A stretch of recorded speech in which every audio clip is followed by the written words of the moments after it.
ঈদের পর প্রথম কর্মদিবসে সচিবালয়ে প্রধানমন্ত্রীর ব্যস্ত সময়। আইএমএফ পরিচালকের সঙ্গে বৈঠক, ঢাকার যানজট নিরসন ও ট্রাফিক ব্যবস্থাপনা নিয়ে আলোচনা। মানব পাচার মামলায় ১/১১ অন্যতম কুশীলব সাবেক সেনা কর্মকর্তা মাসুদ উদ্দিন ৫ দিনের রিমান্ডে। জুলাই আন্দোলনে হত্যাসহ মামলা আছে ১১টি। জ্বালানি নিয়ে ধোঁয়াশা, চাহিদার তুলনায় কম পাওয়ার অভিযোগ পেট্রোল পাম্প মালিকদের। পর্যাপ্ত মজুদ আছে দাবি বিদ্যুৎ ও জ্বালানি মন্ত্রীর। ঈদের দীর্ঘ ছুটি শেষ, রাজধানীতে ফিরছে মানুষ। সড়ক দুর্ঘটনায় যশোরে বাবা, ছেলে, নাতনি আর নাটোরে ৩ জন নিহত। ভয়াল ২৫ মার্চ আজ, জাতীয় জীবনের বেদনা বিধুর অধ্যায় বললেন রাষ্ট্রপতি। সঠিক ইতিহাস জানা জরুরি, মত প্রধানমন্ত্রী। দেখছিলেন ক্রাউন সিমেন্ট সংবাদ শিরোনাম। ঈদের ছুটির পর প্রথম কর্মদিবসে সচিবালয়ে ব্যস্ত দিন অতিবাহিত করেছেন প্রধানমন্ত্রী তারেক রহমান। তার সঙ্গে সাক্ষাৎ করেছেন আইএমএফের এশিয়া ও প্যাসিফিকের পরিচালক কৃষ্ণ শ্রীনিবাসন। রাজধানীর যানজট কমিয়ে আনতে বৈঠক করেছেন মন্ত্রী, প্রতিমন্ত্রী, সংশ্লিষ্টদের সঙ্গে। বৈঠক শেষে স্বরাষ্ট্রমন্ত্রী বলেছেন, ট্রাফিক ব্যবস্থাপনার ব্যাপক উন্নয়নের জন্য কর্মঘণ্টা যেন নষ্ট না হয়, সেজন্য ব্যাপক পরিকল্পনা হাতে নিয়েছে প্রধানমন্ত্রী। স্বল্পমেয়াদী ও দীর্ঘমেয়াদী পরিকল্পনা নিয়ে আলোচনা হয়েছে। দেশীয় প্রযুক্তিতে ট্রাফিক সিগন্যাল অটোমেশনের পরিকল্পনা হচ্ছে বলেও জানান তিনি। আর জানাচ্ছেন জাহাঙ্গীর আকন্দ। পবিত্র ঈদ উল ফিতরের ছুটির পর প্রথম কর্মদিবসে সকাল ৯টা ১ মিনিটে সচিবালয়ে পৌঁছান প্রধানমন্ত্রী তারেক রহমান। অফিসে গিয়ে কর্মকর্তা কর্মচারীদের সাথে ঈদের কুশল বিনিময় শেষে দিনভর ব্যস্ত সময় পার করেন প্রধানমন্ত্রী। সকালে সচিবালয়ে প্রধানমন্ত্রীর সাথে বৈঠক করেন আন্তর্জাতিক মুদ্রা তহবিল, আইএমএফের এশিয়া ও প্যাসিফিকের পরিচালক কৃষ্ণ শ্রীনিবাসন। এ সময় অর্থমন্ত্রী আমির খসরু মাহমুদ চৌধুরী, অর্থ উপদেষ্টা রাশেদ আল তিতুমির সহ সংশ্লিষ্টরা উপস্থিত ছিলেন। এরপর বিভিন্ন মন্ত্রী, প্রতিমন্ত্রী এবং মন্ত্রণালয়ের কর্মকর্তাদের সাথে ঈদের শুভেচ্ছা বিনিময় করেন প্রধানমন্ত্রী তারেক রহমান। আমাদের দেশের শ্রমবাজার খুব বেশি ক্ষতিগ্রস্ত হবে না, বরঞ্চ আমাদের দেশের চাহিদা আরও তৈরি হতে পারে। সেখানে প্রধানমন্ত্রী বরাবরই থার্ড ল্যাঙ্গুয়েজ বা ভাষা শেখার বিষয়ে গুরুত্ব আরোপ করেছেন, যে আমাদের দেশের মানুষ শুধু ভাষা না জানার কারণে তারা অল্প পয়সার চাকরি করে, ভাষা জানলে তারা একটু ভালো বেতন পেতে পারে।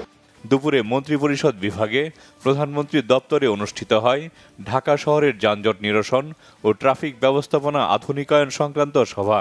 এতে স্বরাষ্ট্রমন্ত্রী সালাউদ্দিন আহমদ, সড়ক পরিবহন ও সেতু, রেলপথ ও নৌ পরিবহন মন্ত্রী শেখ রবিউল আলম, অন্যান্য মন্ত্রণালয়ের মন্ত্রী, প্রতিমন্ত্রী, ঢাকা উত্তর ও দক্ষিণ সিটির প্রশাসক, পুলিশ কর্মকর্তা, রাজুকের চেয়ারম্যান সহ সংশ্লিষ্টরা উপস্থিত ছিলেন। পরে স্বরাষ্ট্রমন্ত্রী জানান, এপ্রিলের শেষ নাগাদ স্বল্পমেয়াদী পরিকল্পনা বাস্তবায়ন করতে পারলে নাগরিকরা সুফল পাবে। এপ্রিল মাসের শেষ নাগাদ মোটামুটি স্বল্পমেয়াদী যে সমস্ত পরিকল্পনা নেওয়া হয়েছে সেগুলোর বাস্তবায়ন করতে পারব। তার ফলে ঢাকা শহরে যানজট সমস্যার অনেকটা নিরসন হবে স্বল্পমেয়াদে। তারপরে মধ্যমেয়াদী এবং দীর্ঘমেয়াদী পরিকল্পনাগুলো বাস্তবায়ন করলে আশা করা যায় এই আমাদের ট্রাফিক সিস্টেমের একটা ব্যাপক উন্নয়ন হবে। আর ট্রাফিক সিগন্যালগুলো আমরা অটোমেশনের ব্যবস্থা করছি সম্পূর্ণ দেশীয় প্রযুক্তিতে। ঢাকা উত্তর ও দক্ষিণ সিটির 2 প্রশাসক জানান, 1 মাসের মধ্যে সমন্বয় করে যানজট নিরসনে উদ্যোগ নেওয়া হবে। অটোরিকশা, ফুটপাত দখলকে সমস্যা হিসেবে চিহ্নিত করে আলোচনা হয়েছে বলেও জানান তারা। জাহাঙ্গীর আকন্দ, বাংলা ভিশন, ঢাকা। সঠিক সময়ে দায়িত্বশীল পদক্ষেপ নেওয়ায় জ্বালানি সংকটের পরও ঈদে পরিবহন ও দ্রব্যমূল্য নিয়ে সমস্যা হয়নি বলে জানিয়েছেন অর্থমন্ত্রী আমির খসরু মাহমুদ চৌধুরী। সচিবালয়ে আইএমএফের এশিয়া ও প্যাসিফিক অঞ্চলের প্রতিনিধিদের সাথে বৈঠক শেষে তিনি কথা বলেন। অর্থমন্ত্রী বলেন, অর্থনীতির খারাপ পরিস্থিতি থেকে উত্তরণের জন্য বিএনপির নির্বাচনী ইশতেহার বাস্তবায়ন শুরু হবে। এরই মধ্যে বেশ কিছু কার্যক্রম শুরু হয়েছে। বলেন, অনেক সংস্কার কার্যক্রম দরকার, সেদিকে সরকার অগ্রসর হবে বলেও জানান। আগামী জাতীয় বাজেটে এর প্রতিফলন মিলবে বলেও আশা অর্থমন্ত্রীর। জ্বালানি তেল কিনতে অর্থের যোগানের বিষয়ে আইএমএফ এর সঙ্গে আলোচনা হয়েছে জানিয়ে আমির খসরু মাহমুদ চৌধুরী বলেন, জুলাইয়ে ওয়াশিংটনে আরও আলোচনা হবে। এছাড়া আইএমএফ এর 6ষ্ঠ কিস্তির অর্থ ছাড়ের বিষয়টি ইতিবাচক ধারায় রয়েছে বলে দাবি অর্থমন্ত্রীর। সেই পরিবর্তনগুলো ইনশাআল্লাহ আমরা ইতিমধ্যে কিছু করেছি, বাকিগুলো খুব সহসাই আপনারা দেখতে পাবেন, বাজেটের মধ্যে এটা প্রতিফলন দেখতে পাবেন। আমরা স্প্রিং মিটিংয়ে ওয়াশিংটনে যাচ্ছি, সেখানে বিস্তারিত আলোচনা হবে। পুরো রমজান মাসে দ্রব্যমূল্যের স্থিতিশীল ছিল, পরিবহনে কোনো সমস্যা হয় নাই। তেলের এত বড় সংকট থাকা সত্ত্বেও তেলের অভাবে কোনো পরিবহন বন্ধ ছিল না, এবং গার্মেন্টসের শ্রমিকদের বেতন সঠিক সময়ে দেওয়া হয়েছে, কোনো অস্থিরতা ছিল না। এই পর্যন্ত অর্থনৈতিক ব্যবস্থাপনায় আমরা চেষ্টা করে যাচ্ছি, কিন্তু সরকার তো একা পারবে না।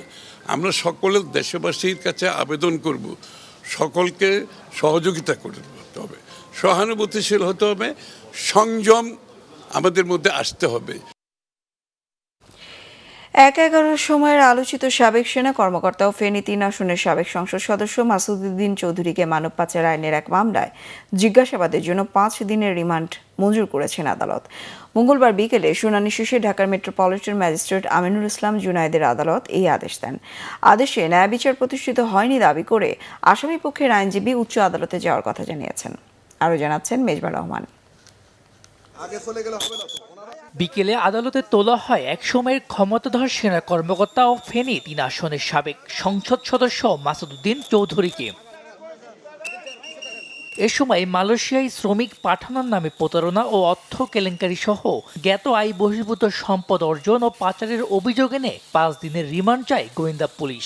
পরে আদালত জামিন নামঞ্জুর করে 5 দিনের রিমান্ড মঞ্জুর করে তার।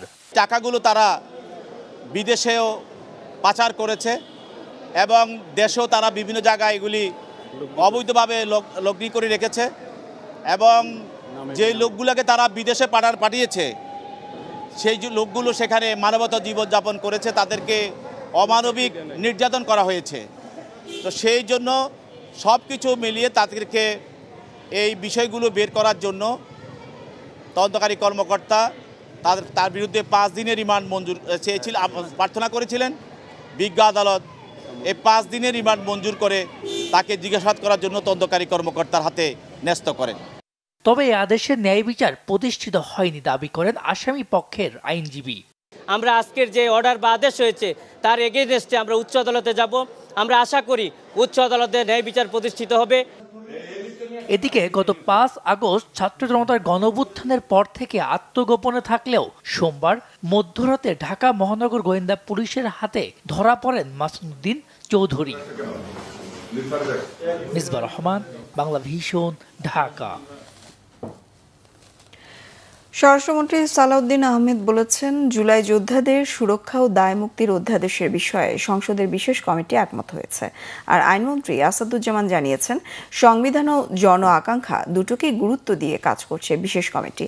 30 দিনের মধ্যে পর্যালোচনা করে চলতি অধিবেশনে তা তোলা হবে। তাদেরকে সেই নামে অভিহিত করা হয়েছে। গণ অভ্যুত্থানে যারা নেতৃত্ব দিয়েছে, অংশগ্রহণ করেছে, সেই বিষয়ে ইনডেমনিটি দেওয়ার একটা বিষয় অধ্যাদেশ আছে, যেমন এইগুলোকে আমরা গ্রহণ করব। এছাড়া বিভিন্ন বিষয়ে আছে যেগুলো বিগত ফেসিবাদী সরকারের সময়ে বিভিন্ন প্রতিষ্ঠানের নামকরণ করা হয়েছিল, তাদের নেতাদের নাম বিভিন্ন নামে, এগুলো বিলুপ্ত করা হয়েছে। এগুলো ইজিলি আমরা গ্রহণ করব। অনেক বিষয়ে একমত হওয়া গেছে, যেগুলো আইন করা প্রয়োজন ছিল, তখন সংক্ষিপ্ত সময় করতে হয়েছে। এগুলো সব বিষয়ে একমত হয়েছে কিনা, জুলাই ইনডেমনিটি যেটা, হ্যাঁ, সবাই একমত। 133টা অধ্যাদেশকে যাচাই বাছাই করার জন্য সংসদ একটি বিশেষ কমিটি গঠন করে দিয়েছে। আমরা সেই কমিটি বসেছিলাম, যাচাই বাছাই করছি।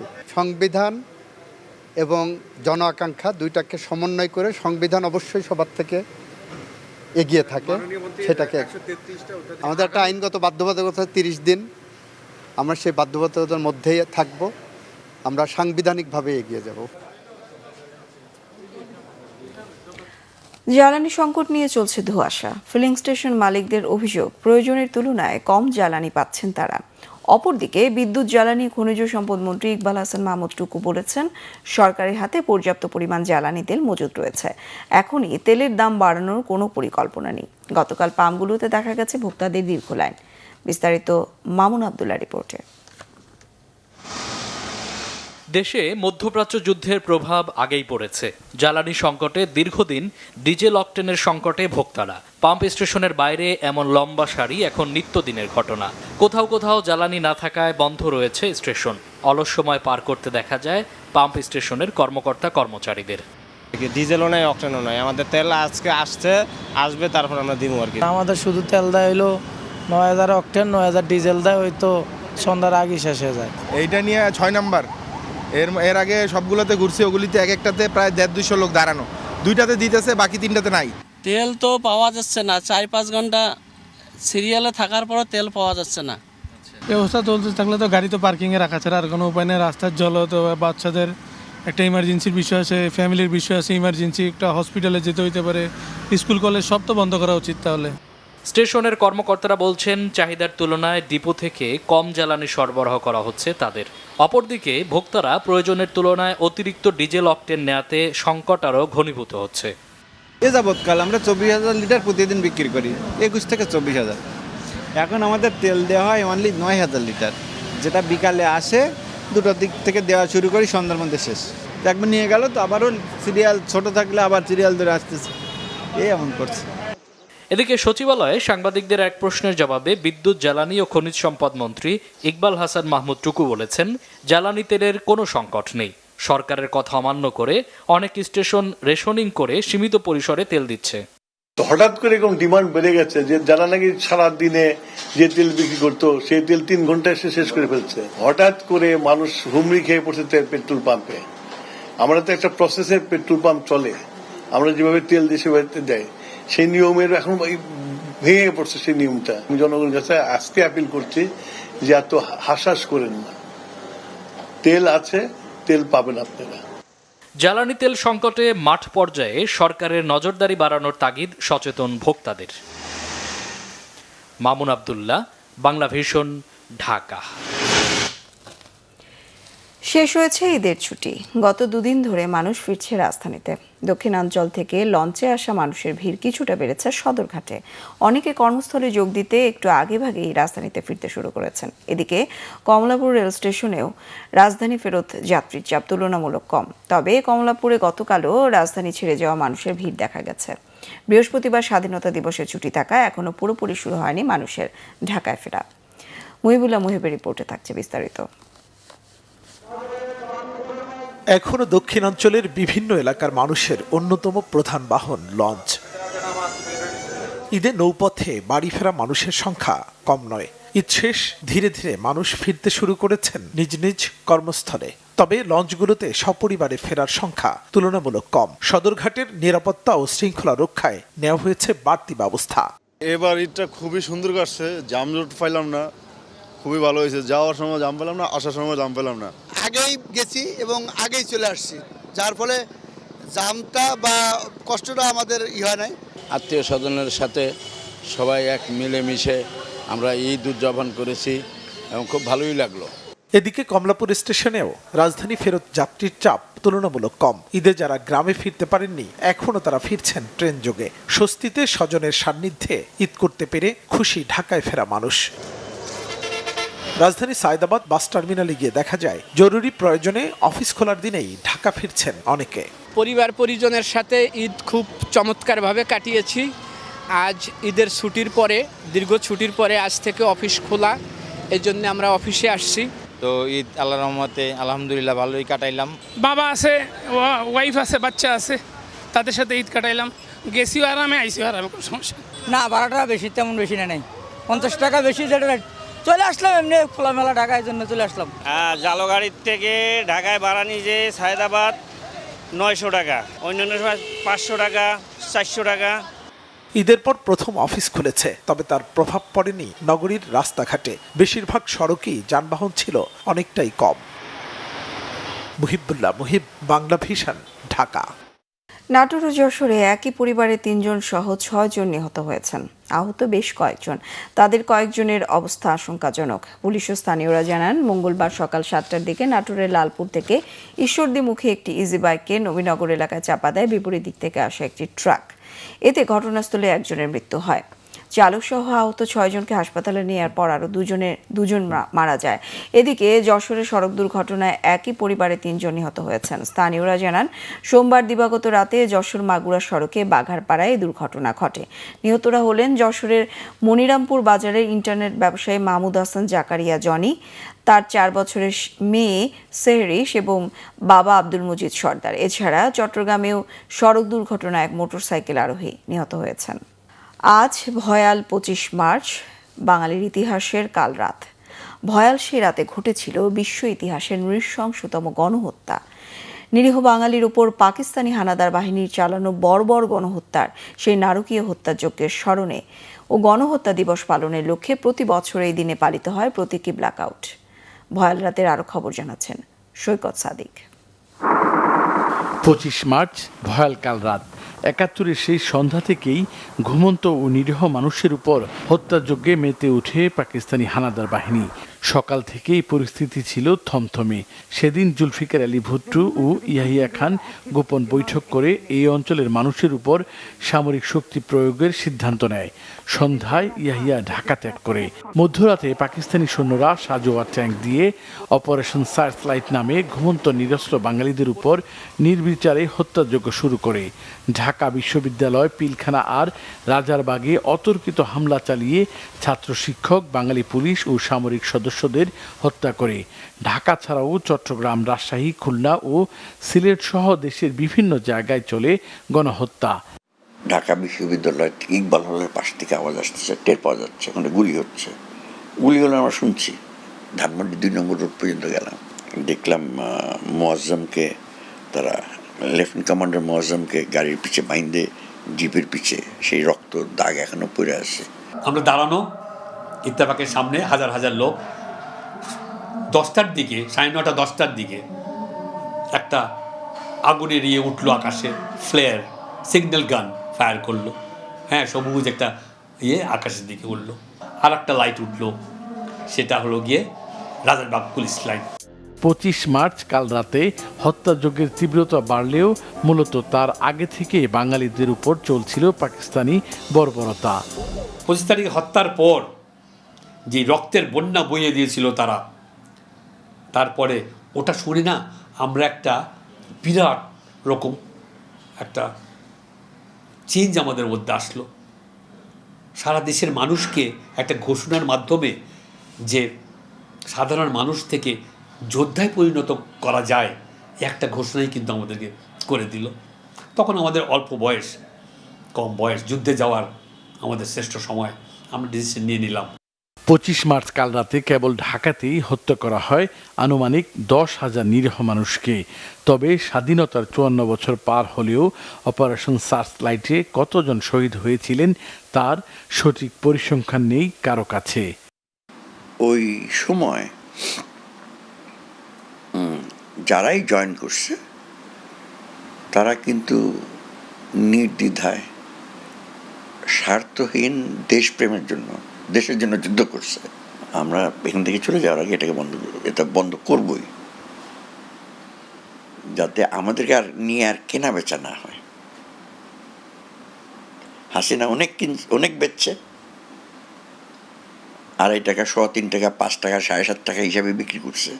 25 মার্চের সেই রাতের স্বীকৃতি মিলেনি জাতিসংঘ সহ কোনো আন্তর্জাতিক সংস্থার কাছ থেকে। সৈকত সাদিক, বাংলা ভিশন, ঢাকা। 25 মার্চ গণহত্যা দিবস উপলক্ষে আলাদা বাণী দিয়েছেন রাষ্ট্রপতি মোহাম্মদ শাহাবুদ্দিন ও প্রধানমন্ত্রী তারেক রহমান। মঙ্গলবার রাতে জাতির উদ্দেশ্যে দেয়া লিখিত বাণীতে রাষ্ট্রপতি মোহাম্মদ শাহাবুদ্দিন 25 মার্চকে বাংলাদেশের জাতীয় জীবনে সবচেয়ে নৃশংস ও বেদনাবিধুর অধ্যায় বলে উল্লেখ করেছেন। আরও উল্লেখ করেছেন, 1971 সালের এই দিনের কাল রাতে পাকিস্তানি দখলদার বাহিনী নিরস্ত্র ঘুমন্ত মুক্তিকামী দেশবাসীর উপর নির্বিচারে হত্যাযজ্ঞ চালায়। পরে মেজর জিয়ার স্বাধীনতার ঘোষণা দ্বিধাগ্রস্ত পুরো জাতিকে ঐক্যবদ্ধ করে সশস্ত্র যুদ্ধে ঝাঁপিয়ে পড়তেও প্রাণ উৎসর্গ করতে উজ্জীবিত করে বলেও বাণীতে উল্লেখ করেন রাষ্ট্রপতি। অন্যদিকে দিনটিকে ইতিহাসের অন্যতম কলঙ্কিত নৃশংসতম অধ্যায় হিসেবে অভিহিত করেছেন প্রধানমন্ত্রী তারেক রহমান। বাণীতে প্রধানমন্ত্রী উল্লেখ করেন, 25 মার্চের গণহত্যা ছিল একটি সুপরিকল্পিত হত্যাযজ্ঞ। তবে সুপরিকল্পিত এই হত্যাযজ্ঞ কেন প্রতিরোধ করা গেল না, এ ব্যাপারে তৎকালীন রাজনৈতিক নেতৃত্বের দৃশ্যমান ভূমিকা এখনও ইতিহাসের গবেষণার বিষয়। স্বাধীনতার মূল্য ও তাৎপর্য বর্তমান ও ভবিষ্যৎ প্রজন্মের কাছে তুলে ধরতে হলে 25 মার্চের গণহত্যা দিবস সম্পর্কে জানার তাগিদ দেন প্রধানমন্ত্রী তারেক রহমান। তথ্য সম্প্রচার মন্ত্রী এম জহিরুদ্দিন স্বপন বলেছেন, ইতিহাসের শিক্ষা বর্তমান সরকার লাগাতারভাবে চর্চা করবে। ইতিহাস থেকে শিক্ষা গ্রহণ এবং তা চর্চার উপরে সুশাসনের গতি নির্ভর করে বলে মন্তব্য করেন তিনি। গতকাল রাজধানীর সিরডাপ মিলনায়তনে ডিবেট ফর ডেমোক্রেসির চেয়ারম্যান হাসান আহমেদ চৌধুরী কিরণের একটি বইয়ের মোড়ক উন্মোচন অনুষ্ঠানে তিনি এ মন্তব্য করেন। তথ্যমন্ত্রী বলেন, দশম থেকে দ্বাদশ জাতীয় সংসদ নির্বাচনকে দূরবীনের নিচে রেখে অধ্যয়ন করতে হবে। সেখান থেকে জানতে হবে ফ্যাসিবাদের উৎস কোথায় লুকিয়েছিল। এই অধ্যয়ন ফ্যাসিবাদের বিরুদ্ধে অ্যান্টিভাইরাস হিসেবে কাজ করবে বলেও মনে করেন মন্ত্রী। তিনি বলেন, আদালতের সিদ্ধান্ত আসার আগ পর্যন্ত তত্ত্বাবধায়ক সরকার ব্যবস্থা মীমাংসিত নয়, তবে জনগণের চাওয়া দল নিরপেক্ষ তত্ত্বাবধায়ক সরকার ব্যবস্থা।